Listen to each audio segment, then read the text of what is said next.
Hey everyone, it's Kelly with Brave Parenting. Today we're going to be talking about Brave Parenting's Guide to Instagram. Now, Instagram is one of the most popular social media apps worldwide. It boasts 2 billion users.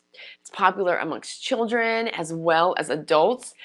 Businesses, churches, schools, they all have their own Instagram accounts. Often you'll find children who have their multiple accounts, some of their accounts that they show everybody and some only for their friends. Those are called Finstas. We're going to go over some of the intricacies of Instagram, not necessarily how it's used, but sort of how it influences those who are on it and have accounts. First, let's talk about the terms of service. Now, these are the fine print details that not everyone reads, but it always is important to take note of them. First, no one under 13 is allowed to be on Instagram, and that is because the COPPA law, which requires you to be 13 in order to collect data. Well, Instagram wants to collect your data, so therefore they're not going to allow anyone under 13 to be on the app. Also, they state in their terms of service that you must not be a sex offender, which is interesting because they can state this, but there's not actually anything enforcing it. In fact, the Supreme Court ruled actually that you cannot ban social media accounts from sex offenders. So we're going to add some hashtags here to all this information that we gain as we go along in this video. And here we're going to add hashtag no one under 13 and hashtag no sex offenders.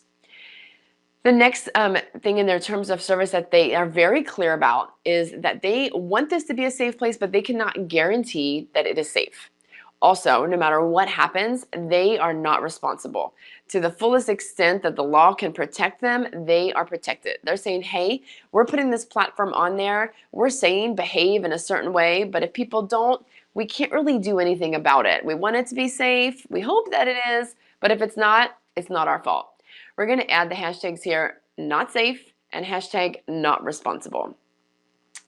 Also, in the terms of service and the community guidelines, Instagram states pretty clearly that there is no nude photography, no nude buttocks or of any sort unless it's very art in nature.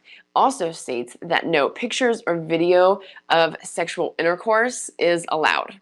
Great. These are great guidelines. We're going to add the hashtag no nudes and hashtag no porn. We love that as parents. Now, one of the big features in Instagram that you cannot protect or control or limit in any way is the search feature. This allows you to search Instagram. Now remember, this is a worldwide 2 billion people on there for different things. You can search by the top Instagram posts, you can search by people, tags, or places. Now, let's, for example, search under there for nude. Wow. Under hashtag nude, we can find 8.1 million posts. Now, I'm not going to show you what is inside of these feeds that have all been hashtag nude marked. It's wildly inappropriate. If I, as an adult mother and wife, do not want to be looking at any of that, I definitely don't want my children to look at it, much less 8.1 million posts. It is absolutely pornography there. Also, if you search we're going to add the hashtag, apparently nudes are okay. And if you search under porn, you find an equal amount of porn hashtags. Now, granted, hashtag porn has been blocked by Instagram, which is great, but of course people find a workaround. So there's 36,000 posts of hashtag porn girls. We can also see that Pornhub themselves has their own Instagram account, so you can easily go to Pornhub there and access their website, which is kind of a back door into that sort of pornography. So we're going to add the hashtag here, apparently porn is okay.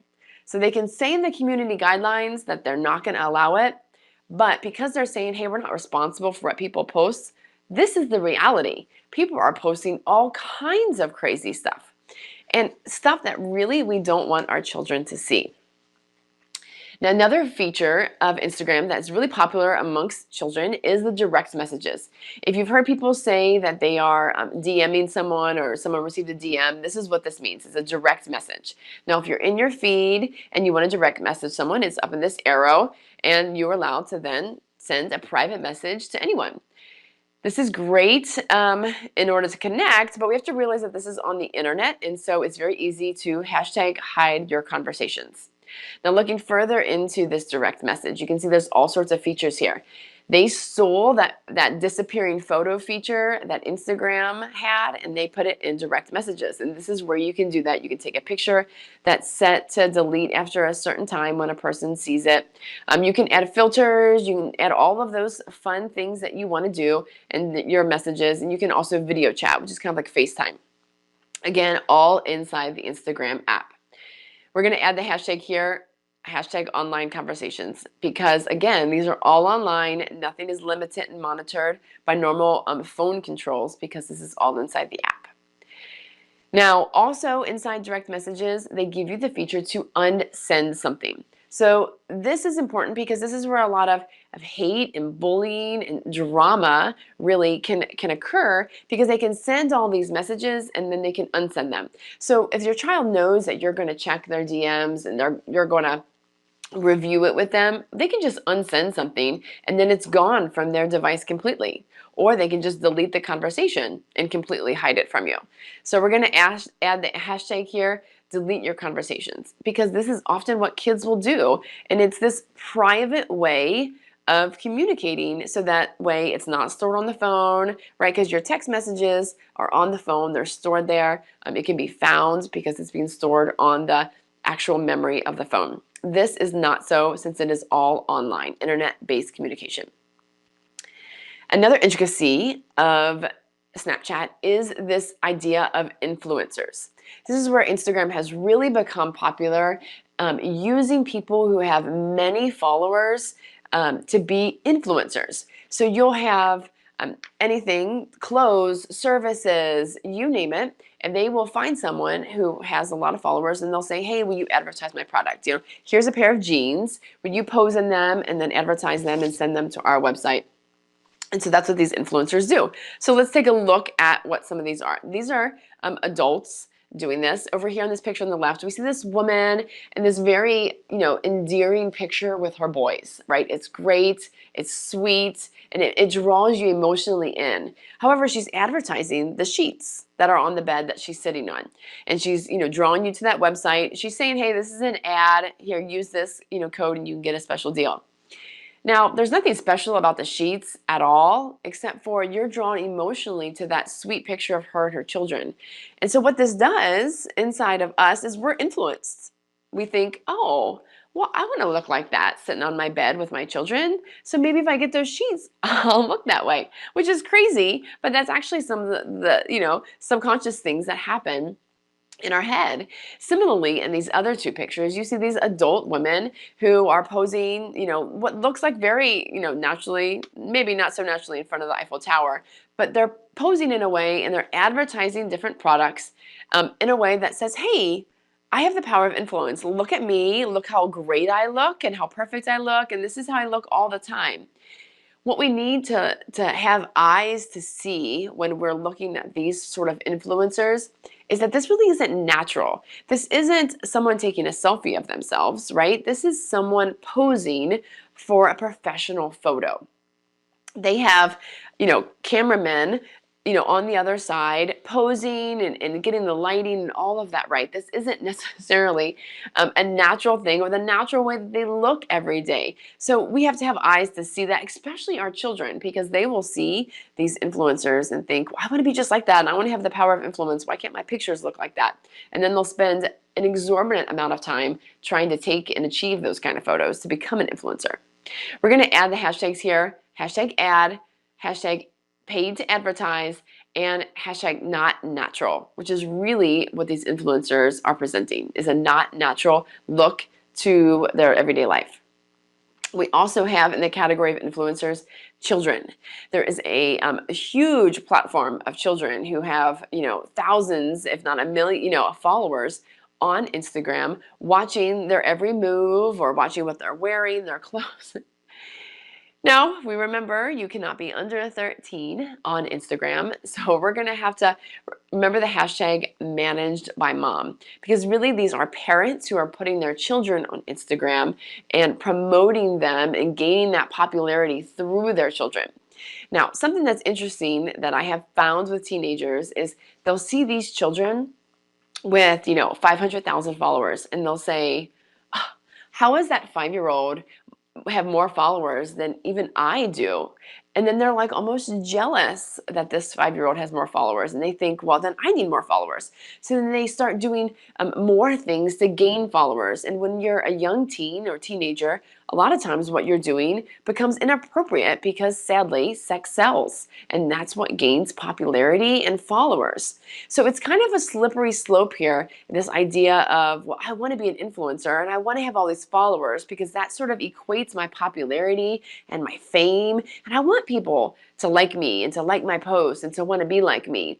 So that idea of influencer is a dangerous one for our kids. You may think, oh, I'm going to let my child be an influencer because they can get paid, to do this. This has been actually, it was posted in an article that Instagram is now like a summer job for people, being an influencer and being paid to advertise certain products.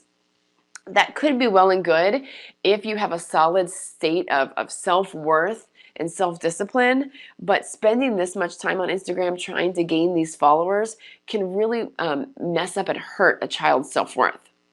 Now, speaking of that, we have this whole concept of bullying and hate pages. The Atlantic just posted an article this week about how teenagers are pretty much always being bullied and hate pages being created on Instagram. And this is a normal part of their everyday life.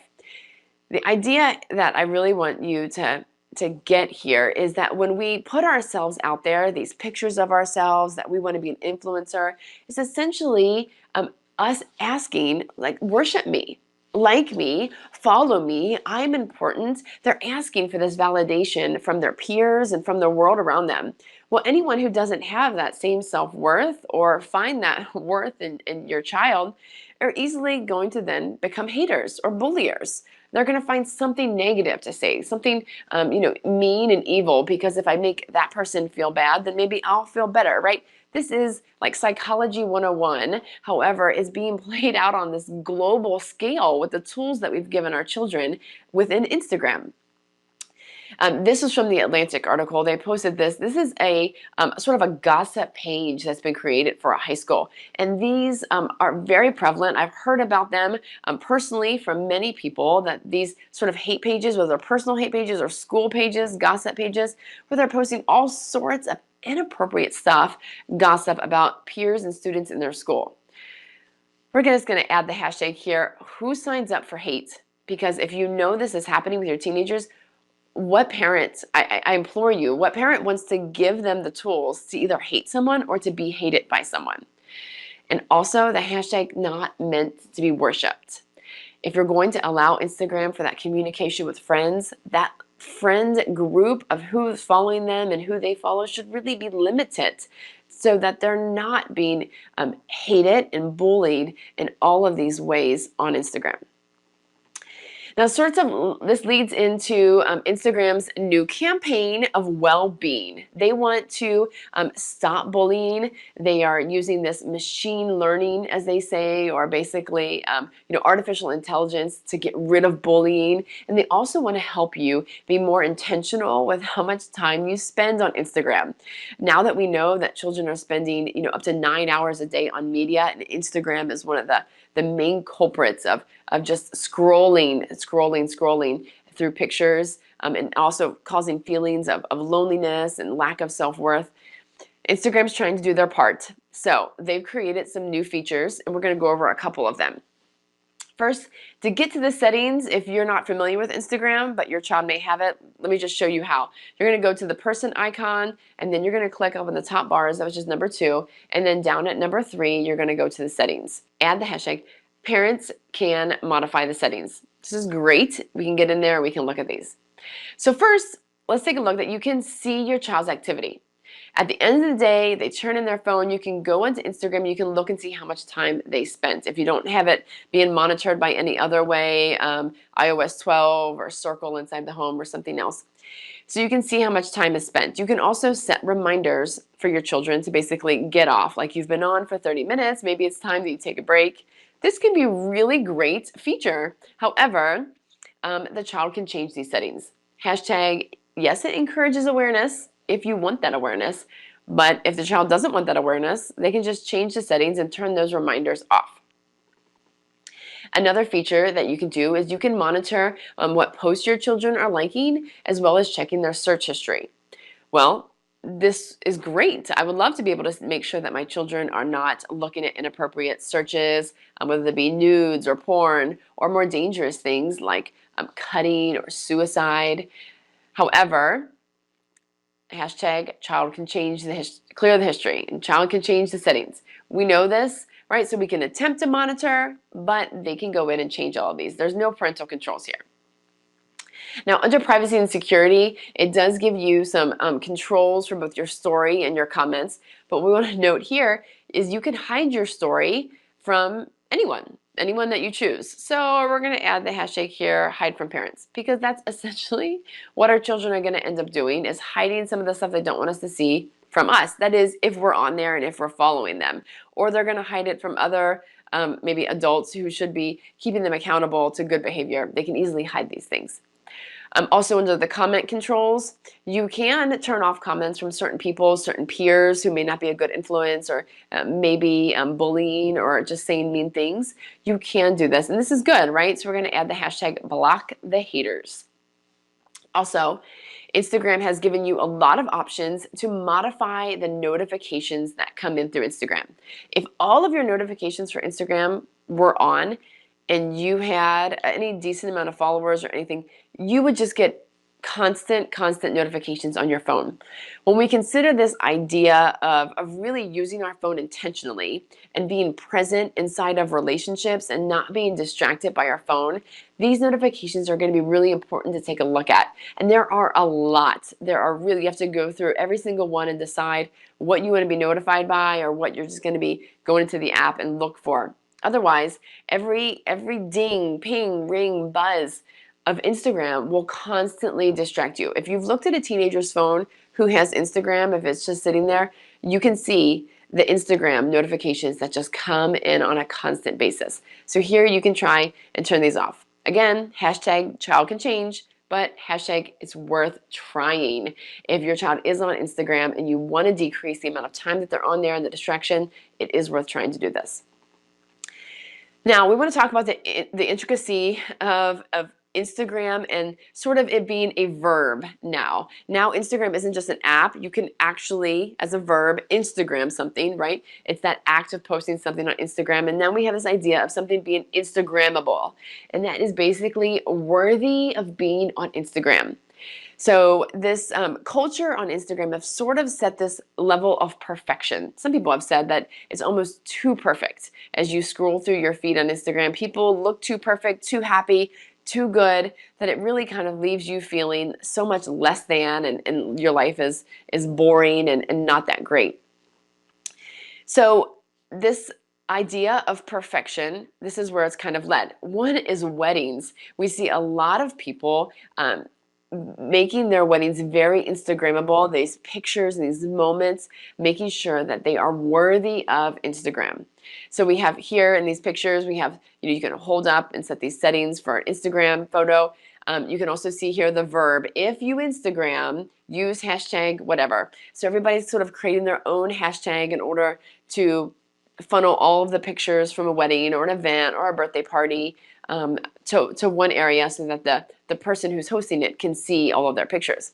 So that can be great. We're going to add the hashtag wedding and hashtag now a verb. Now, considering this perfection, we have the filters. The filters on Instagram make everything look better. Perfect, if you will, right? There's even paid filters that you can get that take away every wrinkle, every blemish. I mean, you can look 10 years younger and people wouldn't know the difference. And you post this picture and people are like, wow, she looks amazing. Again, it's presenting yourself as perfect for this perfect feed on this perfect platform where everything is perfect, because it has to be worthy of Instagram. No one wants to see you in the food that you ate for lunch, or you in your pajamas really looking rough, right? No, you completely get perfected before you post a picture on Instagram. So we're going to add the hashtag filters here. that which add that level of rose-colored glasses and perfection to our pictures. Ultimately, though, all of these features, all of this idea of influence, of being worthy of Instagram, is all in this pursuit of likes. We want to put ourselves out there where people say, I like you. I think you're pretty. I'm influenced by you because you're so great and I want to be like you. This level of worship really is not healthy. This is not how we were created to be in relationship. And I put myself out there and then judge me. Because again, we've seen it turns into hate and jealousy and all of these negative aspects for our kids. So we're going to add that hashtag pursuit of likes. Now, considering all of these aspects, first let's talk about you, the parent. Instagram has the potential for good. Brave Parenting does have an Instagram account. I don't really post a whole lot on there because frankly, I don't like to be on Instagram because I don't like to see the feed and to be on it that much. It just does not appeal to me. If you are on there for a purpose, then great, you can probably use that purpose very successfully. However, if you were just on there to post pictures of yourself, to post pictures of your kid, really contributing to that perfect lifestyle, I really implore you to consider not only what you're sharing of your children and this perfect life you're portraying and what it might do to other people. Really, we're all in this together and generating a healthier well-being for all of us and showing our real lives and not just this idea of voyeurism, of people looking into my life and seeing this perfected picture, right? So also, I implore you to check your own notifications and make sure that you're not being distracted by Instagram, that your time is being limited, that you're present with your children, not just taking pictures of them in Instagrammable moments so that you can get likes and show what a great mom you are or what a great dad you are, right? So really be mindful of that. Now, for your children, based on all of the potential for negative, I firmly believe that Instagram is not okay for anyone under 16. When we consider just alone the hate and the bullying, it's like we are giving children this internet-based global tool to sort of slaughter each other with words and hate. And that is not how we want our children growing through what are already some of the hardest years of their life in middle school. It's hard to navigate relationships, and it's especially hard when you have a global internet to hate someone or to like someone. It's too much. They don't have the mental and emotional capabilities to handle it. So at 16 or even later is when I believe is the earliest time that someone should be on Instagram. That way they can really have that solid sense of self-worth, self-control, and respect for other people, which really does not start developing until their later teens. Now, if you want some more information on this idea of well-being on Instagram, they have created a parent page or a parent guide for you. You can check it out at wellbeing.instagram.com/parents. And you can view some of that. I got a lot of that information for my research here, but it may be helpful to go check that out if your child already has Instagram. If you are looking for other ways to help build character in your children as they grow up in this culture of media and technology, go over to Amazon.com and purchase our book, Managing Media, Creating Character. It helps you establish standards for how children will grow up, but in a very character-driven way, ensuring that they have patience and respect, self-worth, self-control, as well as modesty and intentionality, really, when they're using this device. We want them to use the app or the phone with intentionality, and this book will help you set those standards. Thank you so much for joining me here today. My name is Kelly with Brave Parenting. Until next time, go and be brave. And if you're watching us on YouTube, please give us a thumbs up, subscribe to our channel, and share away, as all parents need to know this information on Instagram. Thanks so much, guys. We'll see you next time.